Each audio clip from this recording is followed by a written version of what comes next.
नमस्कार, मैं सुरेंद्र सोरेन। आप देख रहे हैं लगातार .in और आज हम जिस मुद्दों को लेकर बात करने वाले हैं वो सीधी सरकार से जुड़ी। सत्ता के दो शीर्ष, दो प्रमुख इस वक्त झारखंड में आमने सामने नजर आ रहे हैं। एक ऐसी पृष्ठभूमि तैयार हो रही है जिससे लग रहा कि झारखंड में झारखंड सरकार वर्सेस राजभवन की एक तस्वीर निकल करके सामने आई है। ट्राइबल एडवाइजरी काउंसिल इस प्रस्ताव को सरकार ने स्वीकृति के लिए राजभवन भेजा था। राजभवन ने उसमें कुछ संशोधन के साथ उसे वापस लौटाया। संशोधन यह है कि 4 नामित समिति एक आमंत्रित सदस्य के चरित्र प्रमाण की डिमांड की है, मांग की है राजभवन ने। और राजभवन ने कहा है कि इन लोगों की चारित्रिक स्वच्छता प्रमाण पत्र के साथ सरकार प्रस्ताव को वापस राजभवन भेजे। झारखंड के 20 साल के इतिहास में पहली बार ऐसा वाकया आया है। इससे पहले भी टीएसी का गठन होता रहा है।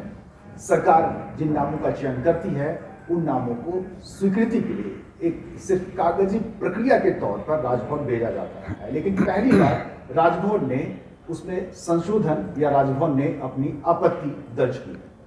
चलिए हम कुछ इतिहास, कुछ पिछले पृष्ठभूमि को ले लेते हैं। 2012 में बिहार का ये वाकया है। बिहार में राज्यपाल देवानंद कुंवर ने वाइस चांसलर की नियुक्ति पर सरकार के साथ सवाल खड़े किए थे। यानी सरकार बनाम राजभवन की एक तस्वीर 2012 में उभरी थी। हालांकि इतिहास काफी पुराना है, लेकिन हम यहाँ बहुत पीछे के इतिहास पर नहीं जाएंगे। 2019 का एक वाकया है जादवपुर यूनिवर्सिटी का। वहां भी नियुक्ति का ही मसला था, जहां बंगाल सरकार और राज्यपाल जगदीप धनखड़ इन दोनों के बीच तकरार हुई। दिसंबर 2019 में केरला का भी एक मसला आया, जहां केरला गवर्नमेंट और गवर्नर आरिफ मोहम्मद के बीच तकरार काफी चरम पर पहुंच गए थे।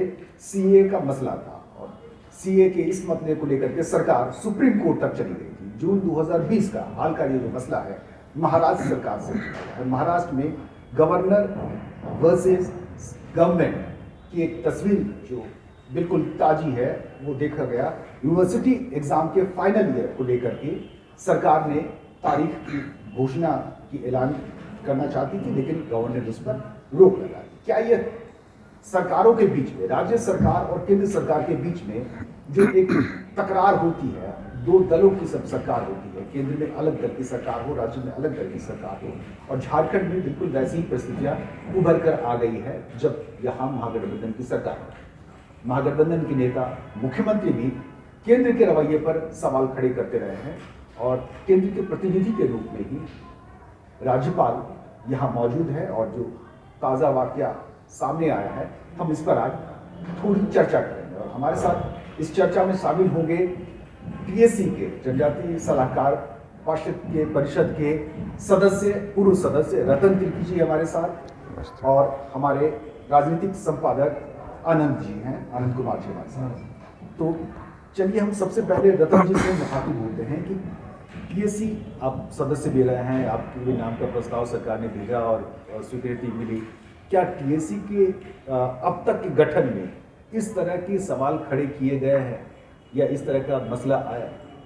जो आपने इस मुद्दे को प्रकाश में लाया, इतिहास में राज्य सरकार और राज्यपाल के बीच जो टकराव की स्थिति यदा कदा आपने देखा ही होगा, चाहे वो राजस्थान सरकार के साथ हो, महाराष्ट्र सरकार बदला बदली, विधायक के खरीद फरोख्त के मामले में ऐसे टकराव की स्थिति होती है और वो संवैधानिक ही होता है, वो कॉन्स्टिट्यूशन के आधार पर ही होता है। कई जगह संविधान का उल्लंघन भी राज्यपाल के ऐसे कार्यालय से हुआ है, ये कई बार हम लोगों ने देखा है। लेकिन आज जो ये जनजातीय परामर्शदात्री परिषद का जो मामला आया है, ये बहुत ही रोचक है ये, क्योंकि 20 साल के इतिहास में राज बनने के बाद ये पहला मौका है कि चरित्र प्रमाण पत्र मांगा जा रहा। मैं इससे पहले पिछली सरकार में सदस्य रहा है, हमारे भी हमको भी रखा गया, लेकिन हमारा कुछ ऐसा ये नहीं था कि मांगा गया चरित्र प्रमाण पत्र। और उस समय भी यही राज्यपाल ही थी, यही राज्यपाल थी श्रीमती द्रौपदी मुर्मू, उस समय वो नहीं मांगी और आज ये स्थिति सामने आई है।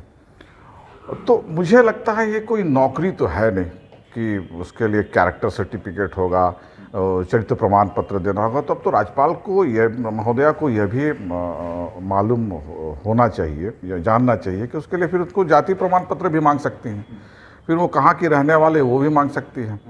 तो ये जो टकराव की स्थिति अभी तो दिखी नहीं है, लेकिन ये अचानक ये पहली बार हुआ है कि राज्य सरकार के द्वारा जो प्रस्ताव भेजा गया तो उस प्रस्ताव को वापस कर दिया गया कि आप इसमें संशोधन करके दीजिए। अब इसके पीछे मंशा क्या है, क्या राजनीतिक ये है, उनकी सोच है, मैं नहीं कह सकता हूँ, क्योंकि ये भाजपा सरकार द्वारा ही मनोनीत राज्यपाल हैं और उनको ये हम देख भी रहे हैं कि इनको एक्सटेंशन भी दिया गया, अगले 5 साल के लिए भी रहेंगे।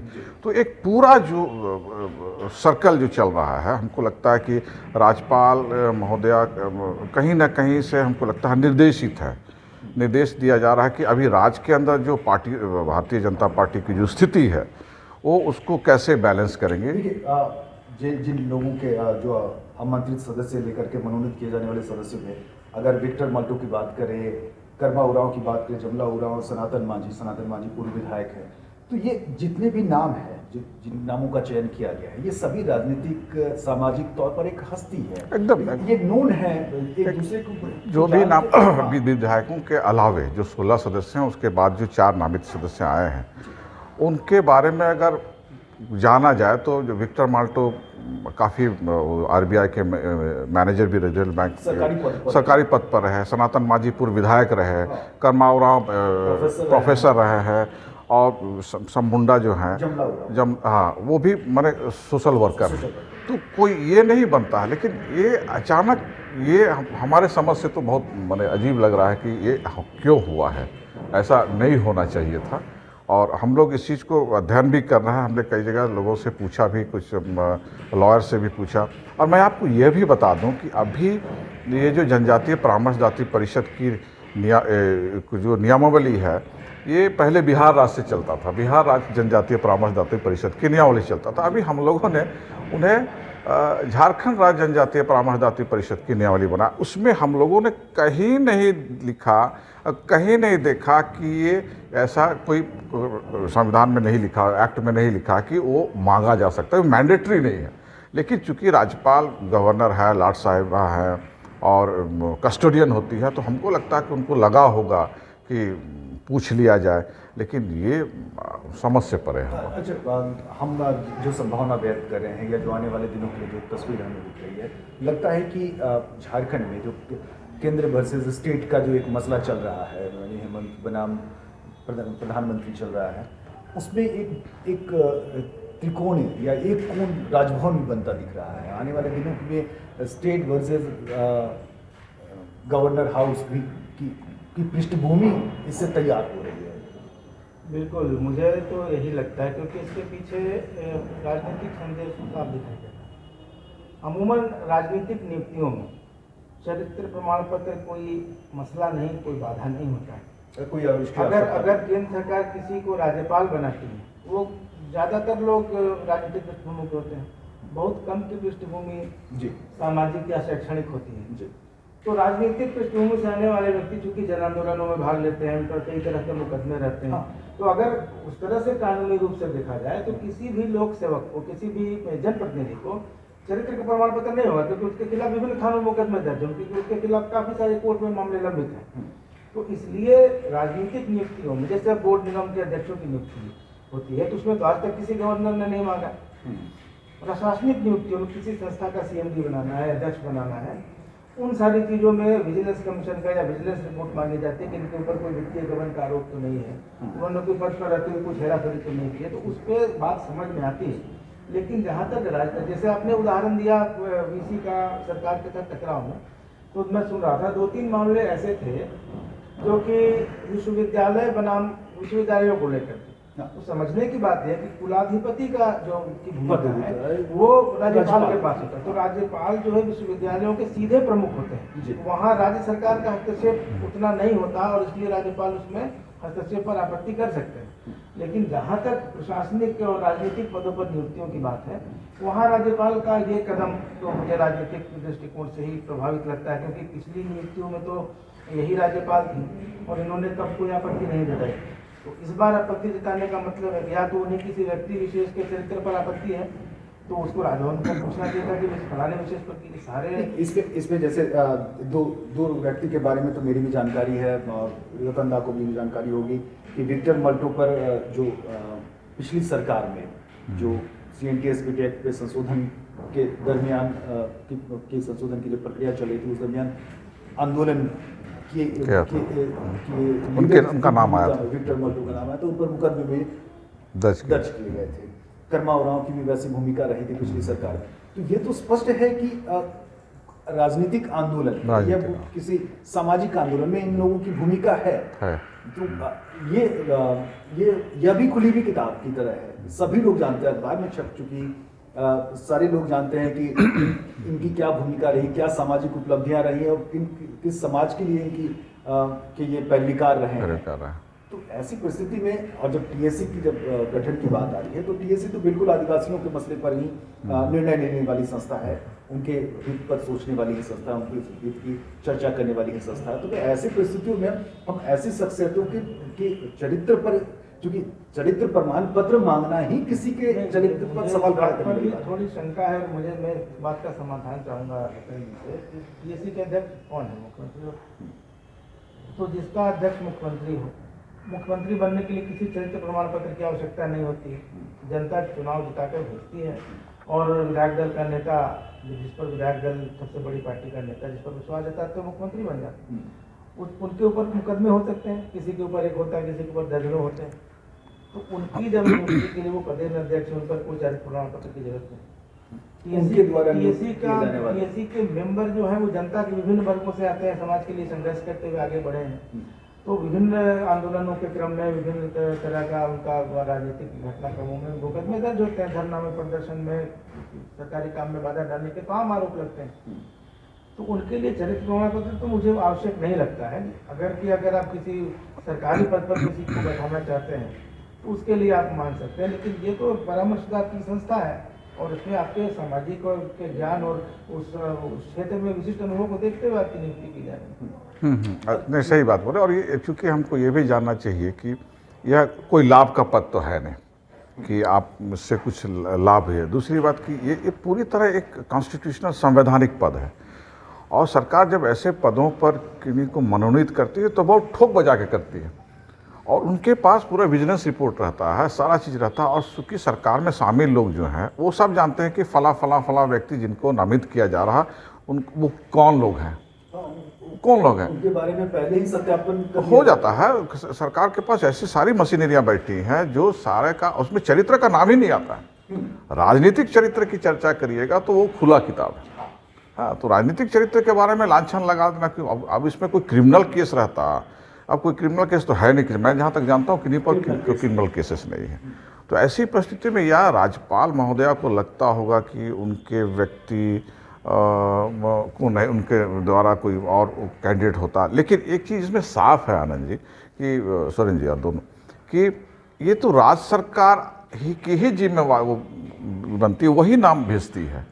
हाँ, और राज्य तरह से तो मान लेते हैं कि हाँ, सबसे बड़ी संस्था सरकार है राज्य में, और जब सरकार ही किसी के नाम का प्रस्ताव भेजती है तो खुद बखुद उन्हें एक तरह का प्रमाण पत्र मिल जाता है। और कई ऐसे मामले हैं जिस पर राज्यपाल ने सीधी सहमति दी है। आवश्यकता की हम जरूरत समझते हैं कि आप थाने से जो चरित्र प्रमाण पत्र बनता है वहाँ से, या फिर आपको ठेकेदारी करना होता है तो आप उपायुक्त स्तर पर या जिला स्तर पर आपको चरित्र प्रमाण पत्र जारी किया जाता है। लेकिन यहाँ तो राज्य स्तर पर और सरकार के स्तर पर आपको एक तरह से आपको प्रमाण पत्र मिल गया कि आपका चरित्र स्वच्छ है और आपको हम इस पद के लिए योग्य मानते हुए आपके नाम की प्रस्ताव। मुझे लगता है कि अनावश्यक विवाद का एक मुद्दा बनाया जा रहा है, क्योंकि जैसा मैंने पहले भी कहा, चुनाव लड़ने के लिए कोई स्वच्छता प्रमाण पत्र की जरूरत नहीं पड़ती है। मंत्री, मुख्यमंत्री, प्रधानमंत्री बनने के लिए भी किसी स्वच्छता प्रमाण पत्र की जरूरत नहीं पड़ती। अगर किसी भारत की किसी अदालत ने आपको दोषी करार नहीं दिया और आपको 2 साल से अधिक की सजा नहीं हुई है तो आप भारत में कोई भी लोकतांत्रिक पद के लिए हकदार है।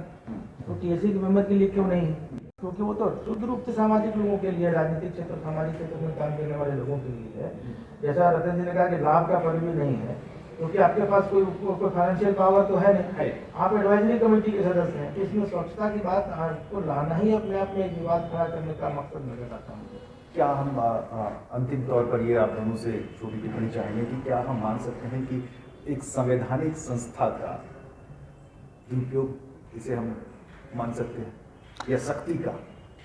नहीं, ये हमें से सख्ती हमको लगता है कि राज्यपाल महोदया अब कई और मामलों में भी अब हमको लगता है कि वो एक इसकी शुरुआत हो चुकी है कि चूँकि टीएसी को आपको याद होगा 20 साल पहले जब वो टीएसी का भी गठन हुआ था उसमें वो लोग जानते नहीं थे। ये पिछली सरकार रघुवर दास सरकार जो थी बीजेपी की सरकार थी तो टीएसी का एक को लोगों ने जानना समझना शुरू किया क्या है टीएसी, जनजातीय टीएसी क्या है कोई नहीं जानता था कि हाँ टीएसी विधानसभा की एक अपर कमेटी है कि जनजातीय क्षेत्रों में कुछ भी विकास के काम होगी, योजनाएं बनेंगी, उनके विकास की बात होगी तो वो बिना टीएसी जनजातीय परामर्श जाति परिषद के सुझाव और अनुमोदन के बिना नहीं हो सकता। तो इसकी महत्ता को जानने के बाद हमको लगता है कि राजनीतिक प्लेटफॉर्म पर पार्टियों के अंदर एक सुबुगाहट है कि भाई इस पद पर जाने के बाद क्योंकि अब जमीन अधिग्रहण के मामले सामने आ रहे हैं, अब 5वीं अनुसूची का मामला सामने आ रहा है, समता जजमेंट का मामला सामने आ रहा है, तो ये अब टीएसी से ही सब चीज़ होगा। तो इसकी महत्ता बढ़ जाने के बाद हमको लगता है कि राजभवन थोड़ा सतर्क हो गया कि अब इस पर हमको कुछ करना चाहिए क्योंकि केंद्र सरकार और के समन्वय है। तो ऐसी परिस्थिति में हमको लगता है कि राज्यपाल महोदया के ऊपर बहुत बड़ी जिम्मेवारी है तो वो संभल के फूंक के अन्य मामलों में भी करेंगे, इसलिए राज्यपाल महोदया को ऐसे मामलों में हस्तक्षेप नहीं करना चाहिए। आनंद जी, आपको क्या लगता है? मुझे रतन जी की कुछ बातें सही लगी, कुछ बातें जानते हुए नहीं कर पाए। मुझे लगता है कि सीधे सीधे सरकार को बैकफुट पर लाने की कोशिश है, क्योंकि अगर ये मसले टीएसी का जो गठन पूरी तरह से हो जाता है और फिर आदिवासियों के जो मामले लंबित हैं और बहुत सारे जो मसले जिनको लेकर काफ़ी दिनों से विवाद चला आ रहा है उसका माइलेज सरकार को न मिल जाए, एक ये मुझे राजनीतिक संदेश देने की कोशिश लगती है कि कुछ इस मामले को लेकर बहुत गुजरात चले, उसका सीधा फायदा अभी सत्तारूढ़ सरकार को मिलेगा, अभी भी मिलेगा, आने वाले समय में मिलेगा। और पिछली बार जहाँ तक मेरी जानकारी है कि शायद वर्ष पे 2 बार इसकी बैठक होनी आवश्यक है, लेकिन जहाँ तक मेरी आवाज़ है कि 2 बैठकों का जो सिलसिला है या उनके बीच के वक्त का जो अंतर है उन सब तरह की जो नियमावली थी, नियम या निर्देशों का अनुपालन नहीं किया गया। लेकिन एक बार भी राजभवन की तरफ से यह सरकार को संदेश देने की या राजभवन की तरफ से सरकार को यह मैसेज नहीं गया कि आप टीएसी के गठन तो कर चुके हैं लेकिन इसकी बैठक और इनके निर्देशों का पालन नहीं कर रहे हैं, तो यह याद दिलाना भी राजभवन का कर्तव्य है। लेकिन उन्होंने इस मामले में कभी हस्तक्षेप नहीं किया सरकार में, आपको सरकार में सदस्य तो समिति में। तो मुझे एक बात और याद पड़ती है, मुझे लगता है कि एक स्पष्ट निर्देश था जिसके बाद भारत सरकार ने अलग से जनजातीय मंत्रालय का गठन किया। वो सारे राज्यों में भी जनजातीय राज्यों में अलग स्वतंत्र जनजातीय विभाग के गठन की बात है। यहाँ भी वो मामला उठा था और पिछली सरकार में मुझे याद पड़ता है कि उस समय मंत्री ने राजभवन को पत्र लिखकर इस बारे में सूचित भी किया था कि आप सरकार को निर्देशित करें कि वो जनजातीय मामलों का स्वतंत्र विभाग बनाए, इसके लिए अलग मंत्री। लेकिन भाजपा की सरकार रहते उस मामले पर पहल नहीं हुई और अब टीएसी जैसी संस्था के सदस्यों के मनोनयन पर जिस तरह से राजभवन अंधा लगा रहा है या फाइल पर रोका, हालांकि उनको मालूम है कि वो फाइल को बहुत देर तक नहीं रोक सकते, वो फाइल दोबारा जाएगी तो उनको करना पड़ेगा। लेकिन उसके बाद भी सरकार को संदेश देने का ये मकसद साफ है, इसके राजनीति करते हैं और इसे आने वाले दिनों में राजभवन और सरकार के बीच टकराव से चोट खटाई देखने को मिले तो ज़्यादा अच्छा रहेगा। बिल्कुल, हम इसीलिए इस बात को यहाँ वरिष्ठ सहयोगी के साथ और पूर्व सदस्य टीएसी के रतन तिर्की के साथ ये समझने की कोशिश कर रहे थे कि क्या ये आने वाले दिनों के लिए एक नई परिस्थिति सरकार के सामने खड़ी कर दी जाती है। नमस्कार।